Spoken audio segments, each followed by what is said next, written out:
Catherine, comment expliquer à des clients les écarts possibles entre les différents diagnostiqueurs? Ouais, c'est une super bonne question. C'est un vrai sujet. Je pourrais en parler des heures. Mais concrètement, euh, le système de calcul est le même pour tous. Ça, on l'a dit. C'est un algorithme, la méthode 3CL. Tout le monde est logé à la même enseigne. Par contre, ce que je vous ai dit aussi, c'est que la note provient des données d'entrée du technicien. Alors déjà, une première raison qui est évidente, l'erreur est humaine. Deux techniciens peuvent mesurer différemment, ne serait-ce qu'à 1 mètre près, ça peut déjà générer des écarts. Ça, c'est la première chose.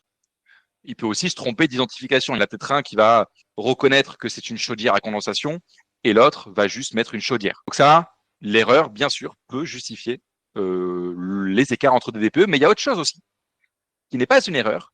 C'est plutôt le choix de comment le diagnostiqueur fait son DPE. Et ça, c'est un vrai problème plutôt par rapport à la réglementation, parce que sur certains sujets, l'État nous laisse le choix de faire quelque chose ou de ne pas le faire. Je vais prendre un exemple très précis. Je vais prendre l'exemple du démontage de prises. Je pense que ça, tout le monde en a entendu parler. Mais moi, je connais un diagnostiqueur qui démonte les prises. Ah bah, le mien, il les démonte pas. C'est triste, mais les deux ont raison. Et les deux respectent la réglementation. Finalement, le problème, c'est pas qui fait quoi. Le problème, c'est plutôt qu'on nous laisse le choix.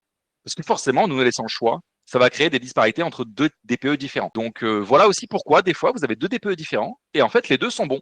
Les deux ne sont pas, il n'y a pas d'erreur dans ni l'un ni dans l'autre. C'est juste deux façons de faire différentes, mais qui sont toutes les deux autorisées par l'État. C'est là le vrai souci pour le coup.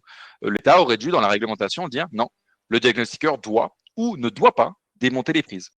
Je vous ai pris cet exemple-là parce que c'est le plus flagrant, pardon, mais vous doutez bien que ça touche à plein de sujets différents dans le DPE. Je ne sais pas si ça répond à la question,